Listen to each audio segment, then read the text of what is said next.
It looked like a bus stop where she's walking. There's palm trees. The mother of 8-month-old King J. Davila describes the video she sees to her fiancé, Chris Davila, who is still in custody for child endangerment. He was arrested after their son was kidnapped. I'm going crazy. We were there when Jasmine Gonzalez watched the San Antonio Police news conference. Hope that the father will start to be cooperative and the family members will help us in this. But right now, they're uncooperative. Uncooperative? How we're not being uncooperative? No, you're not even calling us or telling us anything. I've been calling to find out updates. That's bullshit. She says she was on the phone with Davila moments before a woman walked to his car at a gas station pump and drove off with King J in the back seat. Yeah, he made a mistake. He made a mistake for leaving the baby inside the car. We admit that was wrong. And he freaked out. He was panicking. I was like, you know what? Hang up. Call the cops.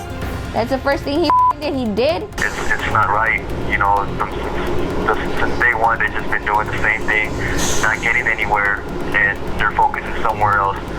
And they just need to focus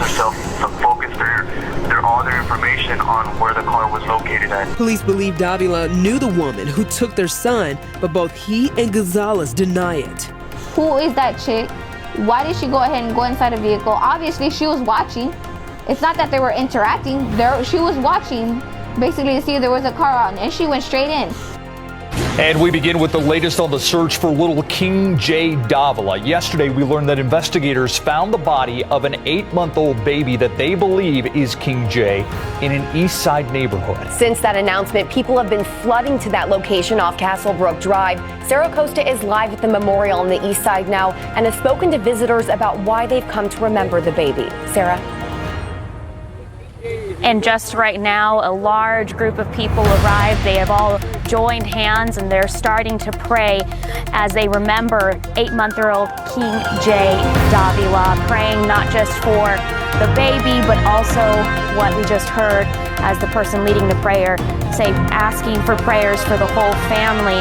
Now, according to an affidavit, Christopher Davila, the child's father, took investigators to this dead end of Castle Lance on the northeast side to show investigators where he buried his son. Investigators dug up a black backpack containing what appeared to be the baby's body wrapped in a blanket, according to an arrest affidavit. Davila told detectives that he was home with King J and the child was on the bed in a car seat, but was not strapped in, according to the affidavit. Davila said he sat on the bed and the car seat fell, causing King J to land face first on the floor. The child may have also hit his head on the dresser, the affidavit said. Instead of calling authorities or medical personnel because Davila said he was scared, he concocted a plan to cover up the child's death and stage a fake kidnapping last Friday night. Now the news broke that baby King J was found dead. People from across the city are coming to remember the baby. We spoke with the one woman who told us she'd been following the story all week and said it broke her heart that someone would harm a child. People coming together to remember a little boy who should actually still be with us. But there's a lot of love and it's brought our community together. Bella said she cried when she found out the news and says she hopes the community can learn from this and not let something like this happen to any other child, and that memorial continues to grow, as we've seen just over the last couple of hours, even past this rail to the actual site in this field behind me where people are laying balloons, where investigators found that 8-month-old baby. And coming up tonight, we'll speak with more of those people that are gathering and why they want the child remembered. Live from the East Side, I'm Sarah Costa, KSAT 12 News. Now, we told you about the impact of this case on the community. Well, much of San Antonio had taken King J into their hearts. They'd prayed for his safe return. Jesse DeGollado was there, as many felt compelled to see where his tiny body was recovered. They came soon after learning of baby King J's death, to see the wide, muddy, marshy field that police say his father had to get across to allegedly bury his son. The crime scene tape where his body was found, now adorned with stuffed toys. It's where some family members and friends joined hands in prayer. A woman close to the family, holding 2 children, sobbed, asking why? This unidentified man says he had driven by here just yesterday. And I should have got off, and I think I would have... Yesterday.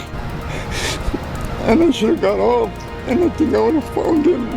Because I said, baby Jay, leave me where you're at. Others who left balloons and mementos were neighbors or people who just had to be here, like Mary Helen de la Rosa. It's just sad. I just have to come and pay my respects. Now knowing that police have accused the baby's father, grandmother, and the father's cousin of either being involved in his death or trying to cover it up. It's hard. It's hard to believe that they could do that to that innocent baby. The only comfort for many of those here. He's home. He's in peace, and we're with you. We're with you, King Jay. We're with you all the way. We could say that we have found him, and we're bringing him home, and he's going home to be with the Lord.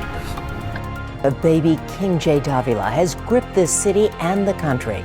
But tonight, fake fundraising accounts are claiming to accept donations for the baby's burial.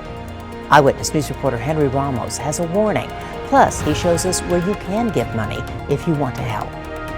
Please, please, please. Pamela Allen wants to warn you about what has been circulating online. GoFundMe pages are out there for the burial of King Jay Davila.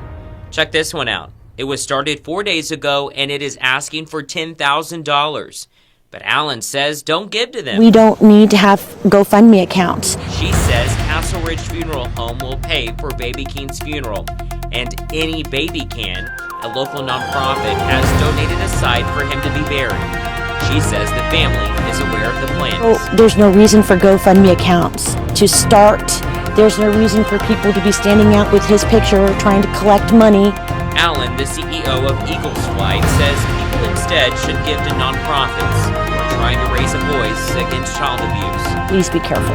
At last check, there is no date set for Baby King's funeral. A GoFundMe spokesperson tells KENS 5 they have zero tolerance policy for misuse, and its safety team is looking into the Baby King GoFundMe page. Henry Ramos, KENS 5, Eyewitness News.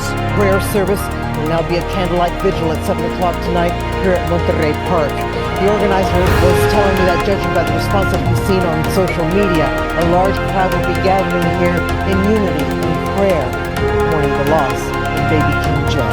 We're live on the west side. Jesse together. It's a story that has gripped the hearts of the San Antonio community over the past 2 weeks. This is for you, King Jay! The finding of a baby buried in a backpack less than a mile away from the home of the father, Christopher Davila. Davila led investigators to the site last week, and now 2 of the 3 people charged in connection with the disappearance of baby King Jay Davila have been targets of physical aggression in recent days while in custody at the Bexar County Jail. Angela Torres, Davila's cousin, and King Jay's grandmother, Beatrice Sampaio. Torres was already in custody on an unrelated charge when the sheriff's office says she was cornered and jumped in the bathroom by 3 female inmates on January 9th. She was officially charged in baby King's case the next day. The sheriff's office says an inmate spat on Sampaio while she was being walked with a guard. Sampaio chose not to press charges. The sheriff's office says Angie Torres chose to be in general population rather than in protective custody before the assault, but has since been moved to protective custody. The extent of Torres' injuries are unclear. The 3 women who assaulted Torres are still under criminal investigation and haven't been officially charged, according to the sheriff's office. Baby King's grandmother and Chris Davila remain in protective custody. And Torres' bail is set at $300,000. Sampaio, the grandmother, her bail is $250,000. And Christopher Davila, King Jay's father, his bail is set at $1.25 million. Steve, EC's. Request of her attorney. The bond is set at $250,000, which is oppressive. It is unreasonable for the third degree, tampering with evidence. In court, Sampaio's attorney presented medical documents showing she's suffering from terminal illnesses, including ovarian and bone cancer. She said releasing Sampaio from jail would allow her access to hospice treatment she couldn't get in custody. The prosecutor disputed that request, presenting these video clips of Sampaio at a gas station on January 4th after King Jay's reported kidnapping. The judge ultimately granted the request on a condition of drug and alcohol testing. And thank you for joining us. I'm Phil Anaya. New tonight, the suspects in the death of baby King Jay Davila are set to be in court this week. Eyewitness News reporter Henry Ramos is live at the courthouse tonight. So Henry, who is expected to be in court tomorrow? Phil, two family members of Christopher Davila, the man claiming to be the father of baby King J, are scheduled to be in court here tomorrow. Those relatives are Davila's mother and cousin. Police believe Beatriz Sampaio and Angie Torres helped Davila stage a kidnapping to cover up baby King's death. According to online records, their trial date is June 3rd, and they are listed on the court docket for Monday. It has been 4 months since the 8-month-old was found in a backpack in a field. He died from blunt force trauma. Now, Davila told police when baby King was in his car seat, Davila was playing video games and baby King was on the seat of the edge of the bed. He told police the baby fell face forward on the ground and that he may have hit a dresser on the way down. Well, tonight, Jasmine McGill, the leader of King's Angels, a nonprofit that started in memory of baby King, says regardless of what happens this week, she just wants justice. Even if it's just a regular old court hearing where they call them up and talk just a little bit, every single word that comes out of their mouths, the lawyers' mouths, is going to be huge. It's going to be a development because this whole case has been very hush-hush, from the inside out.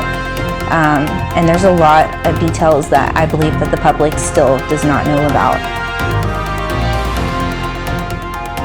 Now, I also asked McGill, what does justice mean for her? She says if all three are found guilty, then all three of them should be sentenced to life in prison. Now, as for Davila, he is expected to be in court here on Tuesday morning. We will have a crew here tomorrow morning, so make sure to keep it here with KENS 5 on air and online for the latest developments. Live downtown, Henry Ramos, KENS 5, Eyewitness News. And first at 5, a significant bond reduction for a woman facing charges in the death of baby King J. Davila. Bond for Angie Torres, the infant's aunt, was originally set at $250,000. Paul Venema was in court today as the judge dropped it to $75,000. Angie Torres has been in jail in lieu of a $250,000 bail since January after the body of 8-month-old King J. Davila was found in a backpack buried in a shallow grave. She allegedly took part in a bogus kidnapping and stolen car scheme involving Christopher Davila, who claimed he was the infant's father. Davila, who is Torres' cousin, is facing injury to a child charges in the infant's death. I know she can get on her feet. I believe in her. Torres' mother, in court asking for a bond reduction, testified that she could not post the high bail. I asked family.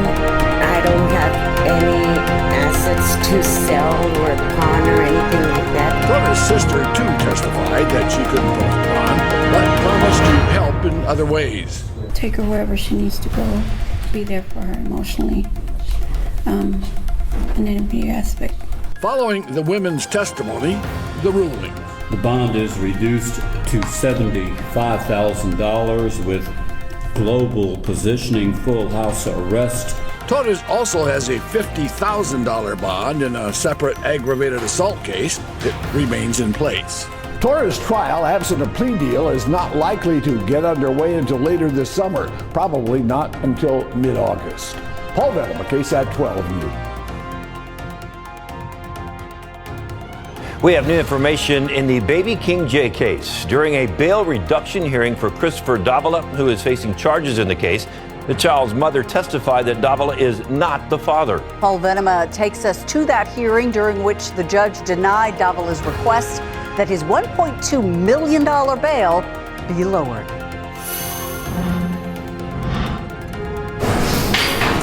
Christopher Davila has been jailed since the body of 8-month-old King J. Davila was found buried in a shallow grave in January. He's facing charges of injury to a child, serious bodily injury by omission, and tampering with evidence. In January, Davila claimed that the child was in his car when it was stolen. He later admitted burying the body after he said the child was injured accidentally at the home he shared with the child's mother. Though the child bears Davila's name, she made a surprising revelation during the hearing. The defendant is not the father of King J, correct? No. And the child that you are pregnant with now, is he the father or something else? He is the father. She testified that her family and Davila's family are not able to afford his current bond.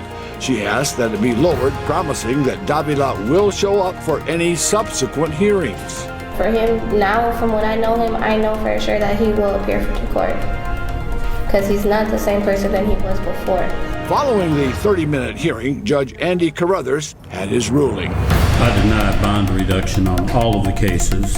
As he asked for the bail reduction, Davila's lawyer blamed the police chief and the DA's office for the high bail and the media for excessive coverage. Paul Venom, a case at... The deal in the Baby King J case this week left many concerned that justice won't be served for the little boy. The news came after a pretrial hearing for the main suspect in the case, Christopher Davila. Eyewitness News reporter Mariah Medina talks to Bexar County District Attorney, who says it's too early to work. He is prepared to make an offer if he thinks it's reasonable, and so far we don't have a solid offer, so once we get one, we can start working on it from there. Words from the attorney of Christopher Davila this week, who's charged in connection with the death of his then-girlfriend's son, King J. Davila, sparking anxiety from advocates who fear Christopher will not fully face the consequences of his alleged actions if he's offered a plea deal. District Attorney Joe Gonzalez unable to discuss the specifics of the case, setting the record straight. There hasn't been any plea bargain negotiations. But Gonzalez says he understands the community's concerns. We're aware of the concern out in the public, and I will tell those that are concerned about that not to worry, because we're not ever going to do anything without checking with the family and making sure that this is the right step and that this will involve justice to the victim in this case. He says all plea deals must be cleared by his administration before they're offered. Gonzalez also explaining how common plea deals are nationally, elaborating on how the public may misunderstand the bargain aspect to mean a defendant can avoid consequences. He says if an accused person agrees to prison time, that may be a better resolution than rolling the dice and ending up with an acquittal when he walks out the front door. And while ethics rules bar Gonzalez from speaking to Davila's case, we could say it's too early in the process to even be discussing the rules. Davila's case is set to go to trial in February 2020. That's 5 Eyewitness News. One step closer to seeing his day in court. Today, defense attorneys denied a 50-year plea deal offered by prosecutors, saying the punishment was too stiff. Davila in jail on charges related to the January 2019 death of his 8-month-old stepson, King J. Davila. That infant died after falling from a bed while sitting in a car seat that investigators say he was not strapped into. Davila now accused of staging a kidnapping with the help of his mother, Beatrice Sampaio, as well as his cousin, Angie Torres. He later led investigators to King J's body, which had been buried in a backpack on the northeast side. Davila faces several charges, including serious bodily injury to a child by omission, tampering with evidence, and concealing a human corpse. Defense attorneys say those charges do not amount to the punishment offered in today's plea deal. In an offense like injury to a child, he would have to serve 1/2 of whatever sentence he might receive. And so if he got 50 years, he'd have to serve 25 years just to be eligible for parole. That doesn't mean he gets parole. Jury selection, the next step in Davila's trial. It's expected to begin in early March. Beatrice Sampaio and Angie Torres face tampering with evidence charges.